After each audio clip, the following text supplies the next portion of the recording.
Every step of the way, I'm able to refine it and be, again, more intentional. Who am I talking to? Don't just throw a bunch of stuff out there. I used to say this a lot. I used to say, man, wholesaling is super easy. You don't need any money, cash, or credit to do it. Most hosts never achieve the results they hoped for. They're falling short on listenership and monetization, meaning their message isn't being heard and their show ends up costing them money. This podcast was created to help you grow your listenership and make money while you're at it. Get ready to take notes. Here's your host, Adam Adams.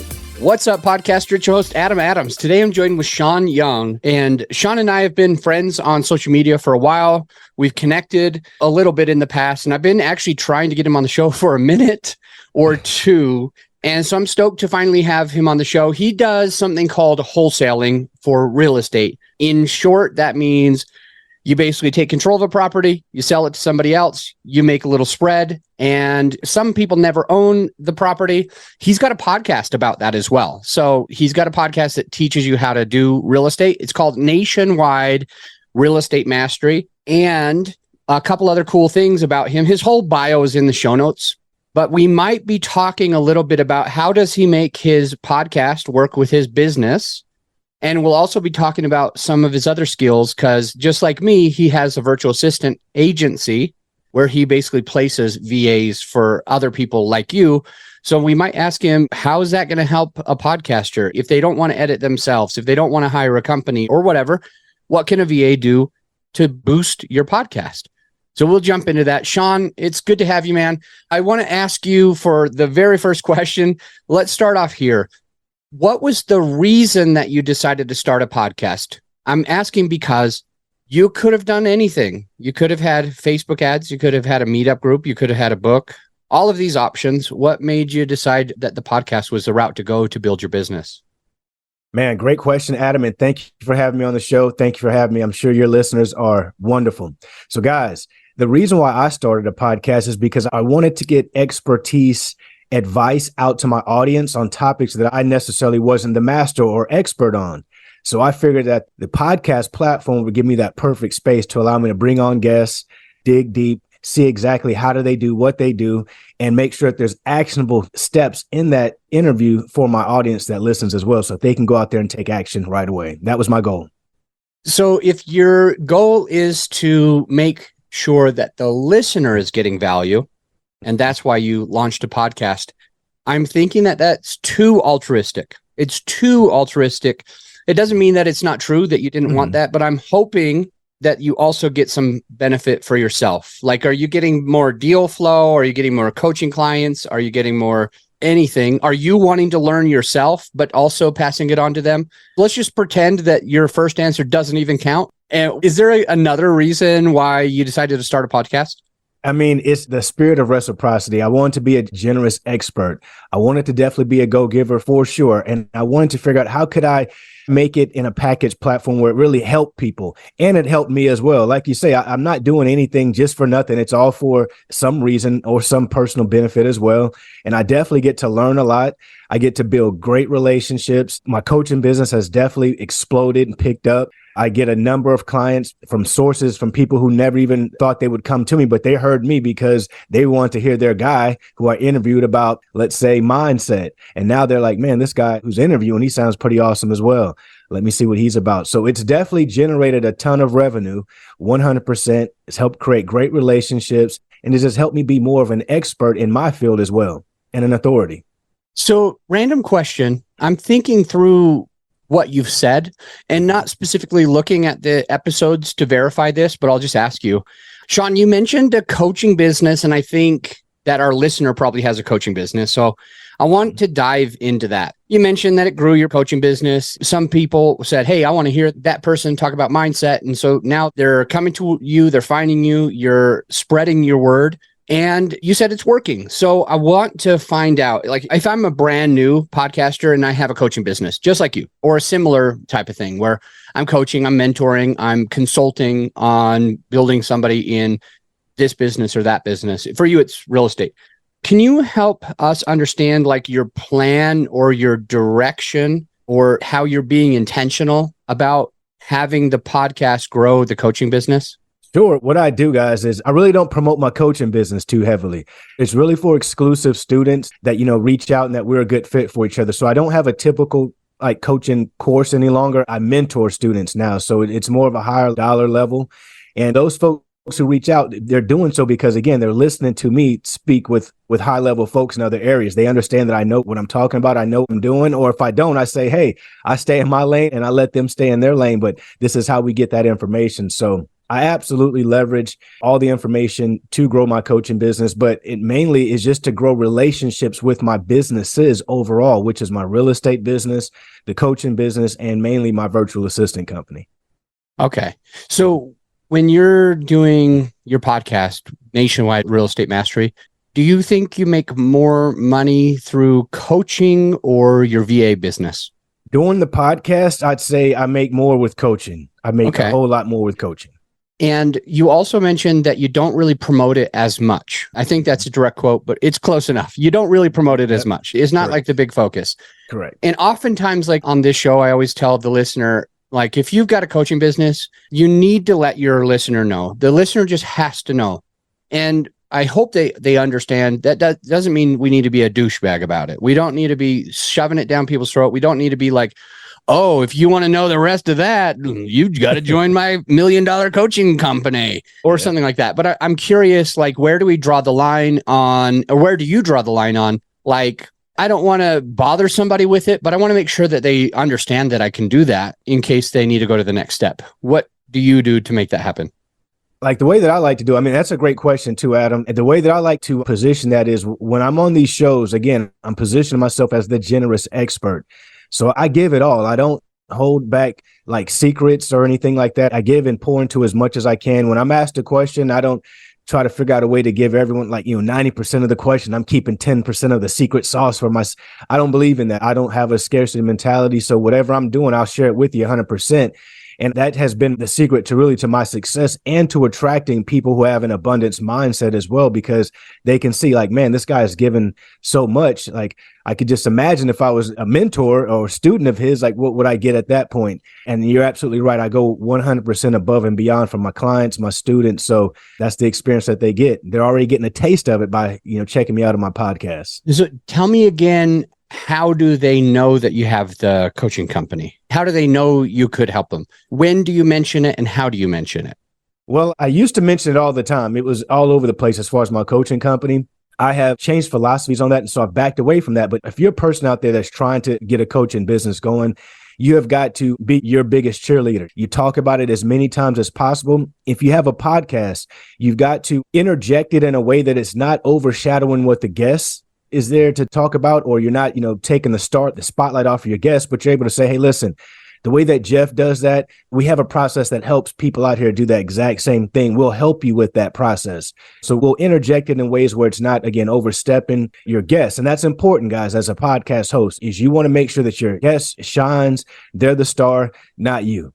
At least that's my opinion. I like that. Make sure the guest shines. So I'm going to write that down as well. I've got lots of notes from you, by the way. Make sure guest shines. Good stuff. So you mentioned that you don't do this is the secret sauce, or here's 90% of the stuff, but the rest is reserved for my coaching client. You mentioned that you used to bring up the coaching business more in the beginning of when you started your podcast, and you've done a little over 50 episodes now. Mm-hmm. So in the beginning, about how many do you think you always told people? And this is actually my second season of podcasts. And so I used to host a whole nother podcast for Connected Investors. And I did that for like a year. And I mentioned coaching all the time. So any opportunity I got, I was throwing it out there and mentioning at the beginning of the show, hey guys, if anyone out there is looking to get started with coaching, you need hit me up. At the middle of the show, same thing. End of the show, same thing. So I was always making call to actions of, if you need this, if you're in this predicament, reach out to me. So 100% that's what it is. And it's not that coaching is not something that I'm adamant about or focused on right now. I've just shifted focuses on how I execute that coach at a higher scale for my clients versus bringing in a lot of students. That wasn't my philosophy. My philosophy is have a smaller batch of people that I'm working with, give them a better experience, ensure they hit their goals, and just keep that process rolling.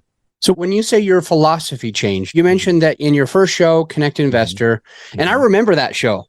That's the one that I really remembered for you. When we got on this call, I was like, okay, I thought it was a different show, but that makes sense because I've known you for a minute. But going back, so you said I was always making calls to action. I was always making CTA. I was mentioning the beginning. I was mentioning the middle. I was mentioning the end. And basically anytime I had the opportunity. But then you said my philosophy changed. And this is what I'm confused about, or maybe the listener is confused about as well. It's like when he says his philosophy changed, does that mean you should not be telling people what you do? Because it sounds like what you're telling us, it sounds like, oh, at first I just wanted to get a lot of clients and now I just want a very few amount of clients. But I don't think it's answering the question on like on the podcast, when do you mention it? Like now that the philosophy's changed, why did it change and how did it change? We know that you're not mentioning it beginning, middle, and end, but when do you mention it? Now, I rarely mention it. I rarely ever mention it now. I rarely ever mention that I do coaching or have coaching students or clients. I may throw it out there in a conversation with my guests, but usually my guests are also coaches or they have particular businesses where it could overlap. And again, I'm not trying to take the spotlight from them.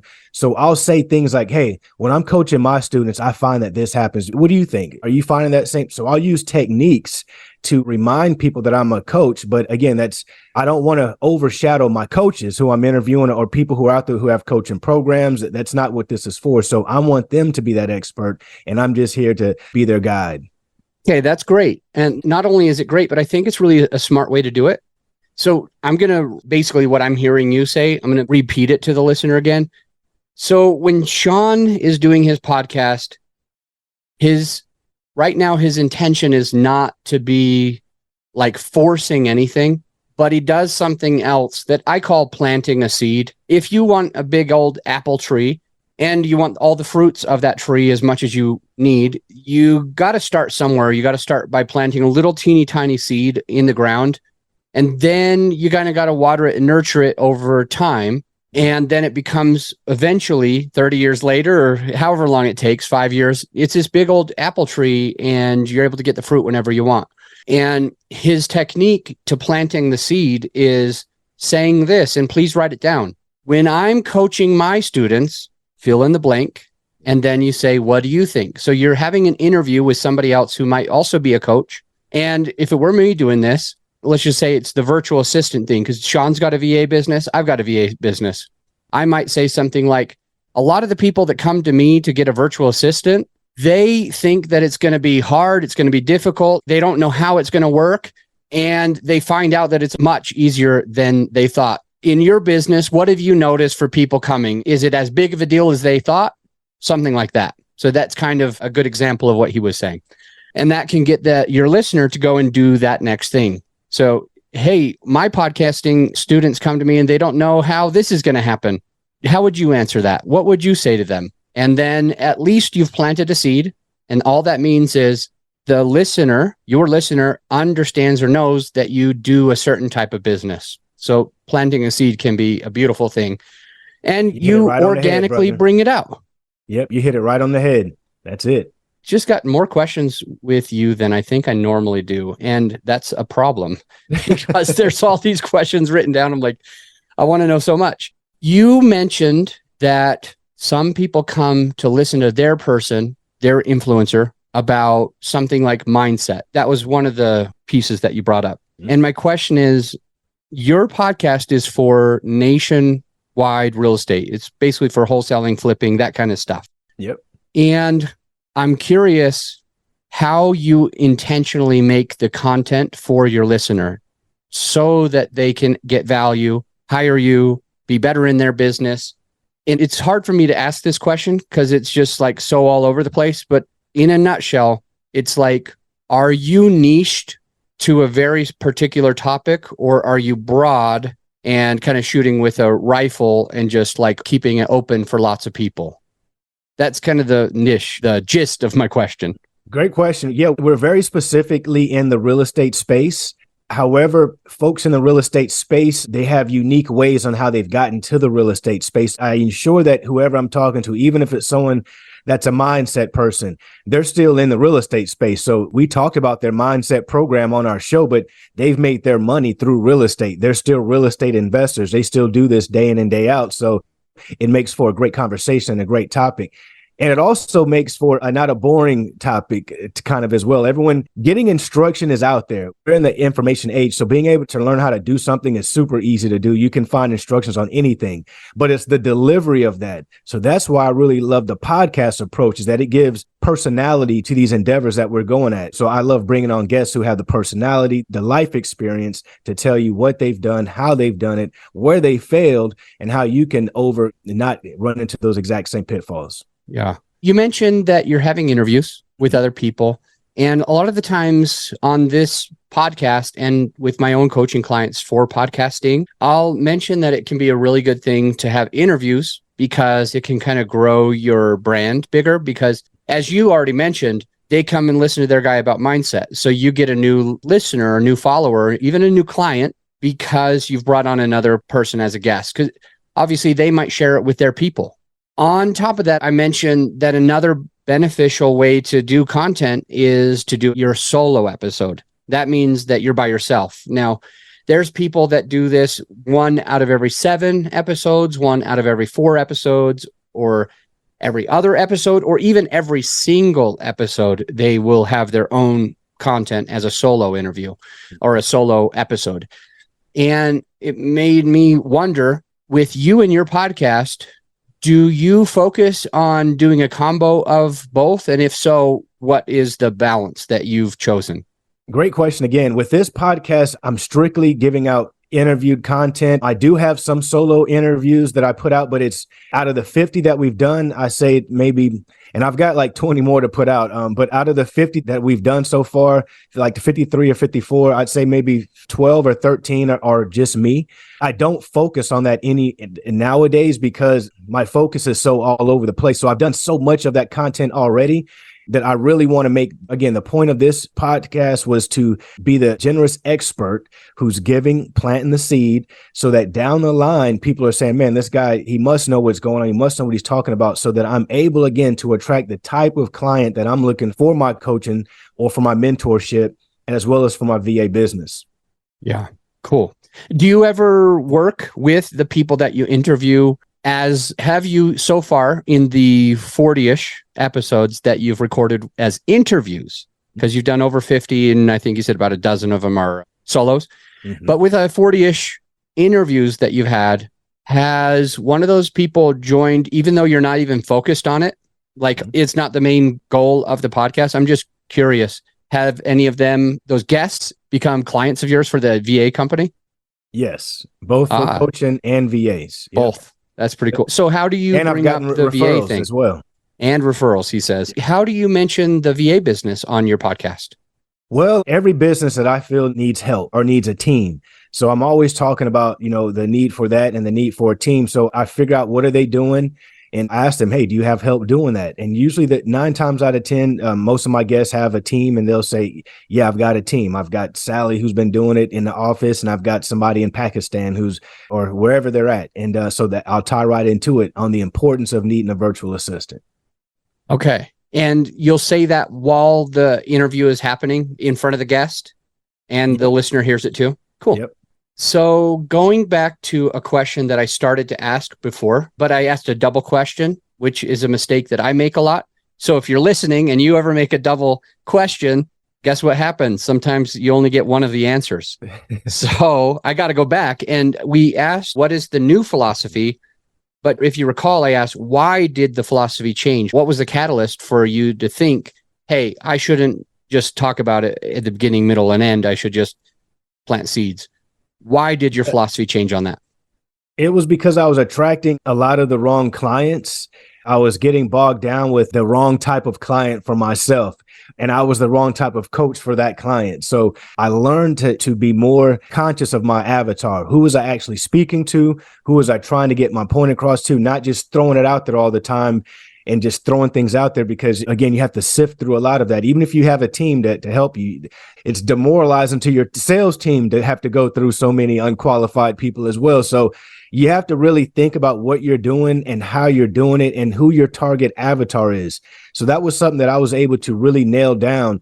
And even when I started this new season of podcasting, I didn't do it alone. I had some help from people who are experts in our industry. Darren Bentley, I know you're familiar with Darren. He's super strong in our industry as far as being involved with super good rated podcasts. And he was able to give me some advice as well. And that advice was to be intentional, know who you're speaking to.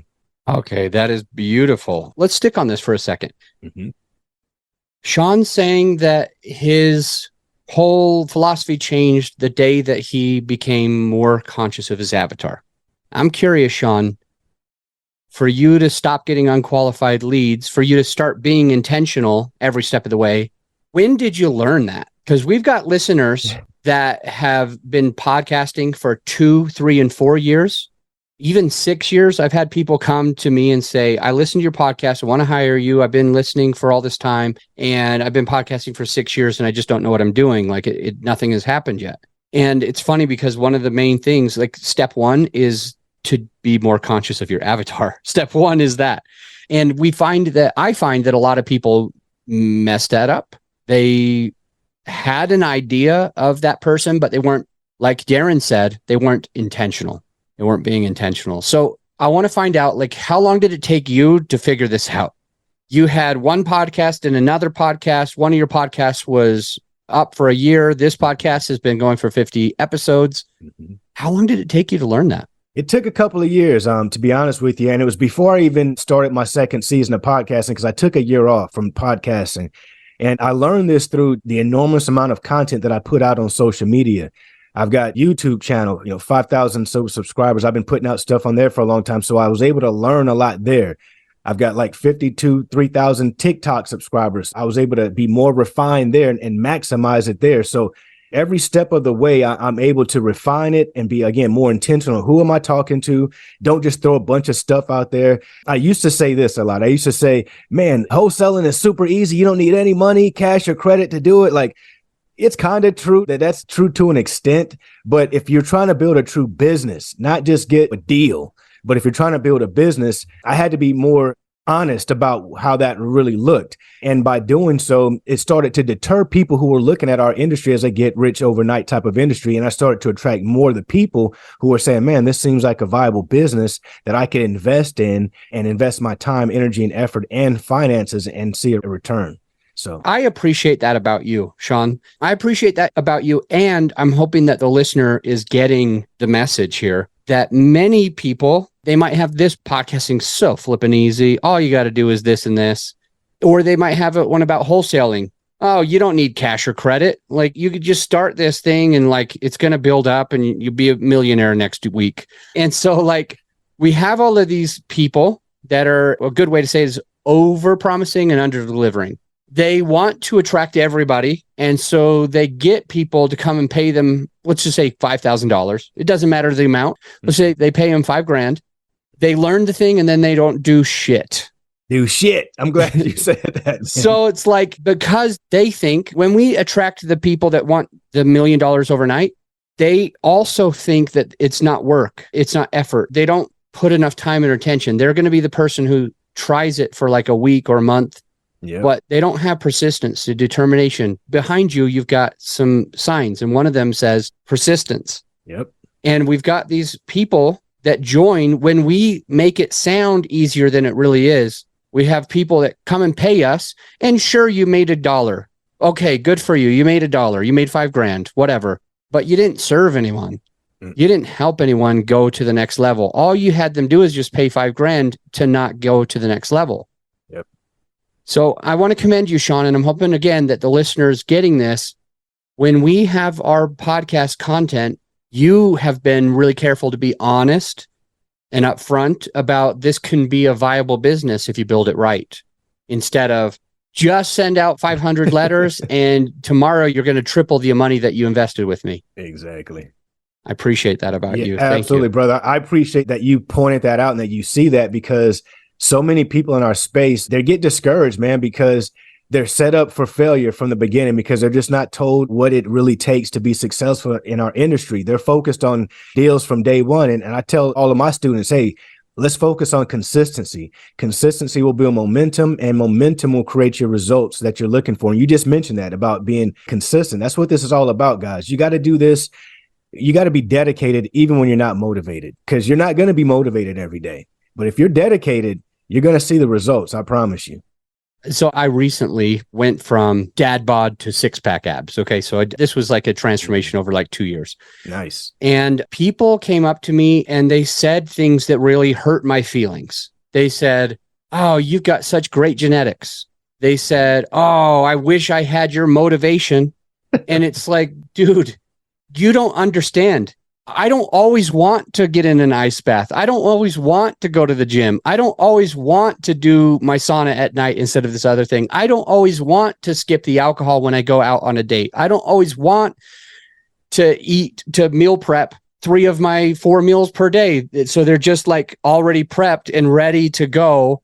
I don't always want to eat that boring stuff. It's not about motivation. It's about dedication. It's about like being focused on something. And you mentioned the same thing. Like, people think you've got it good because of your genetics. You've got it good because you're so smart. You've got it good because you already have a network. You've got it good because your mom handed some money to you. You've got it good. And it's like, if all you do is be persistent, execute, have perseverance, never quit, be consistent, like Shaun's saying, this is the secret to success.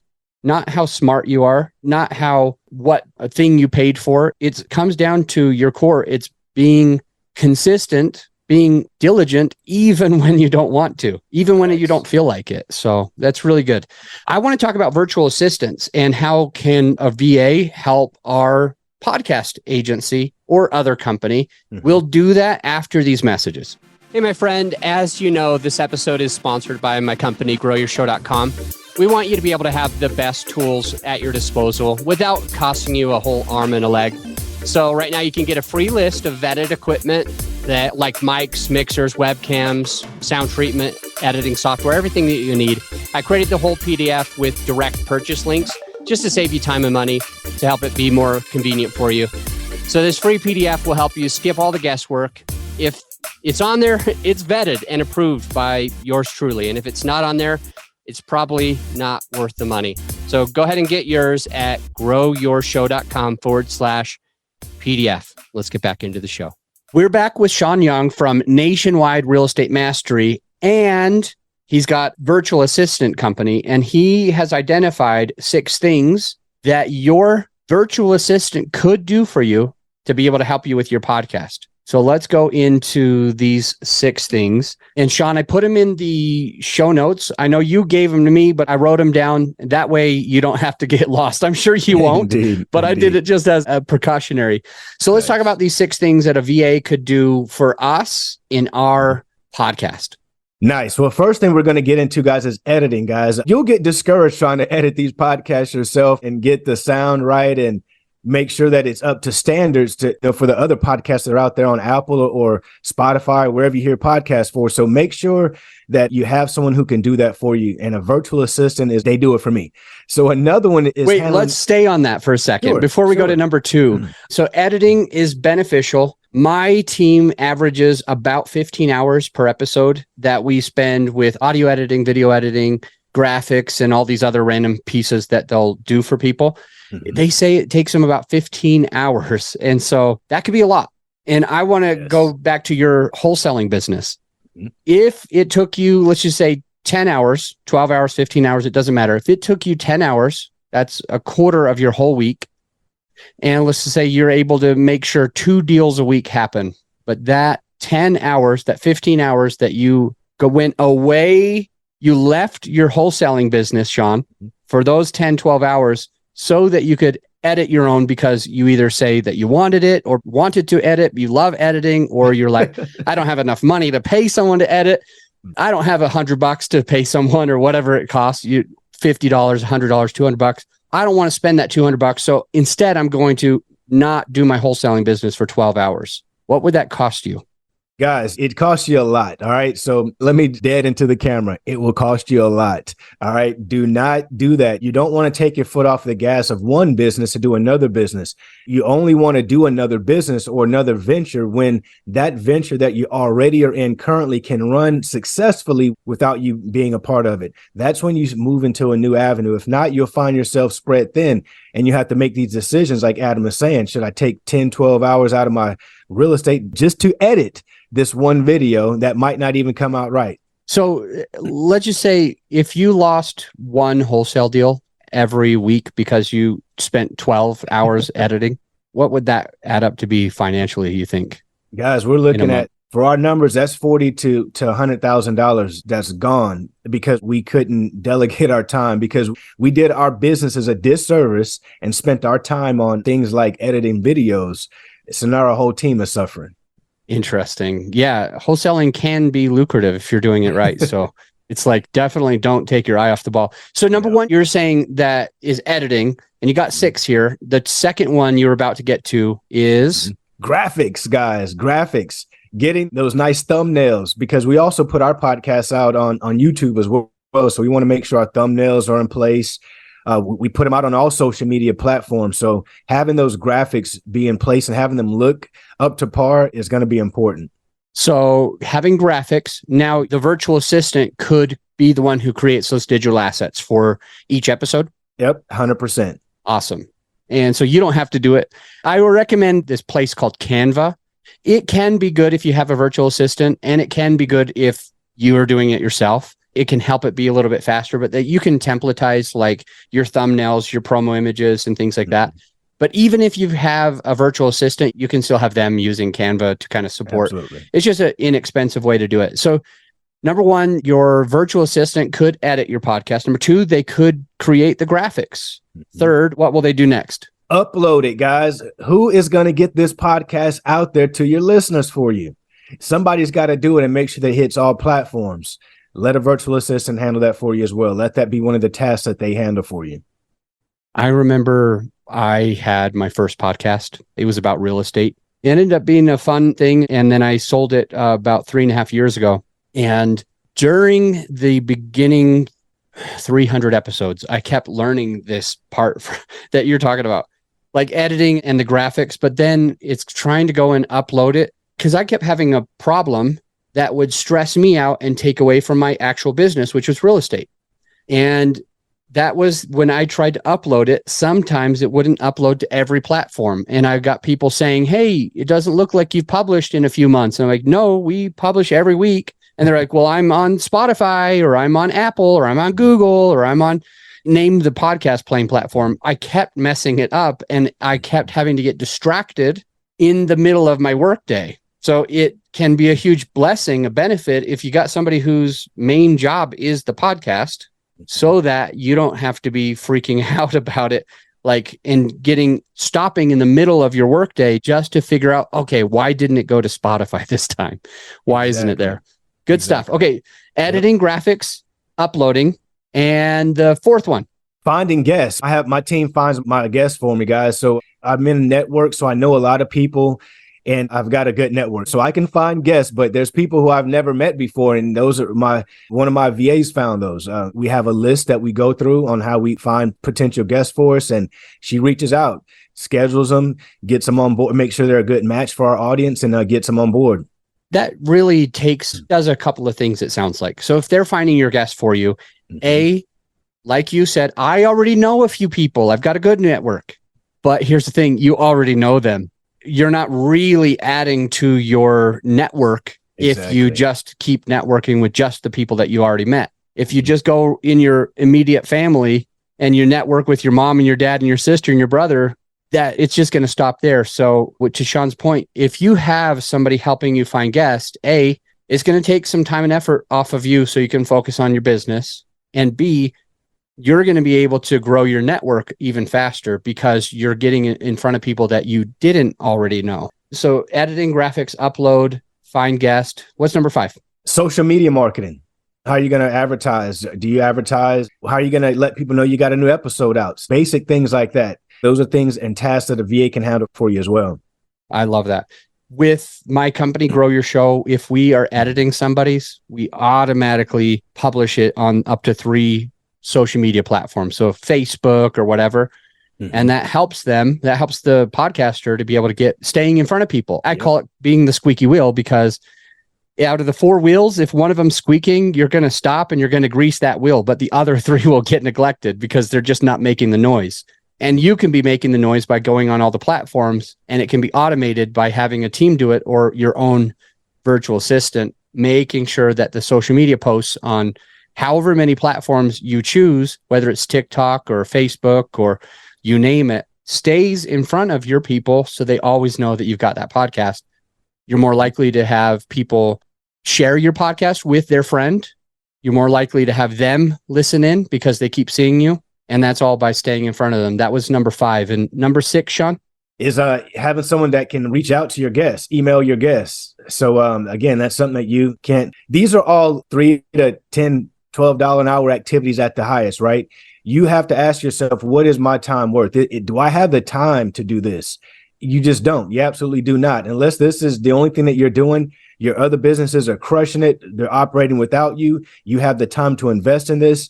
Don't do it, guys, because podcasting is a business. It's a business in itself. And if you treat it as not a business, it's going to be tough to see success and to get the traction and momentum that you need. The algorithms or the algorithm gods, I don't know who controls this, but they'll just see you as someone who's doing it for fun, and you won't get the push and the promotion that you need from that side of it as well. I've got 2 final questions. And the penultimate question is, what does it look like to work with you? So if our listener hears that they could get a virtual assistant, it is $3, $10, $12 an hour work.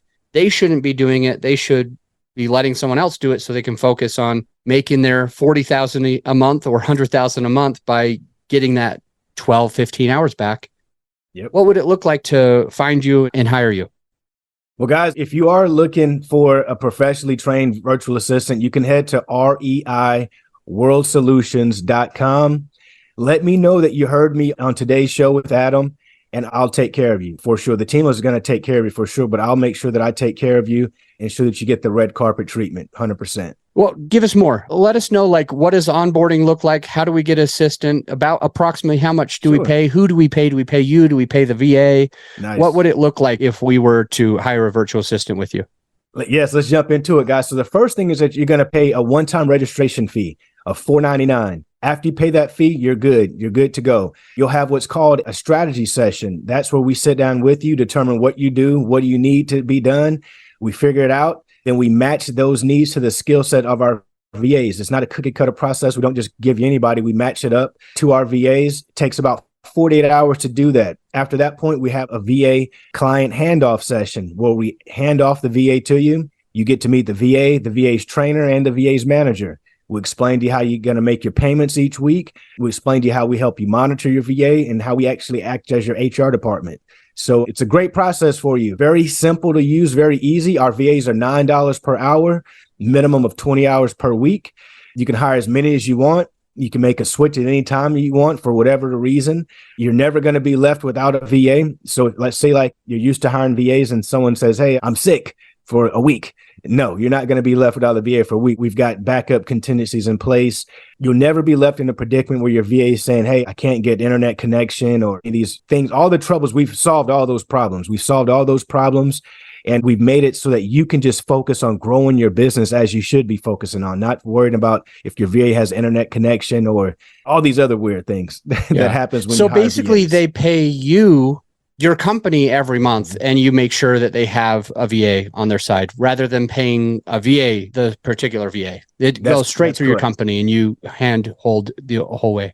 100%. Last question is, what information do you think that a podcaster, a brand new podcaster who's just getting into this business, what do you think they need to know?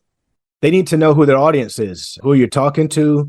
What do you want to accomplish with this podcast? Is it monetary? Is it exposure? Is it network? Whatever it is, make sure that you know up front what your goals are so that you're not kicking the can down the road and you look up, you're like, what is this? What am I doing this for? Like, what is the point? Like, you don't want to find yourself in that position. So know up front, what is the purpose? Know up front what your goals are, what the purpose is. It's like begin with the end in mind. It makes me think of 7 Habits of Highly Effective People. Ready, aim, fire, not ready, fire, aim. Begin with the end in mind. Have a good idea of what you want to accomplish. And the big takeaway that you said in the beginning of today's episode and at the very, very, very end of the episode, both was know who your avatar is. Understand who you're talking to. Make it intentional. You talked about how you promote your coaching business, how you used to do it, what made the change, how you changed it. You talked about not being a good thing to give 90% of the secret sauce, but holding back the 10% of the secret sauce. You talked about making sure that your guest is the one who shines when you have an interview. You also mentioned that if you're coaching, then you should be your biggest cheerleader. You should let people know how you can help them. You talked about another way of planting a seed where you mentioned, and I quote you, when I'm coaching my students, fill in the blank, and then ask your guest, what do you think?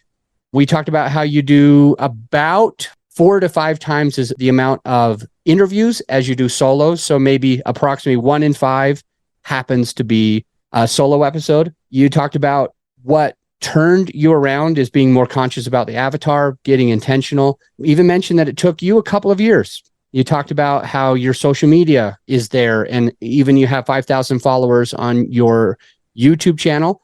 Talked about the difference between telling people that this is the easiest business, you're going to be a millionaire tomorrow, versus, hey, this is work, but if you put in the right systems and you have persistence, determination, perseverance, and you execute right, it's going to be successful.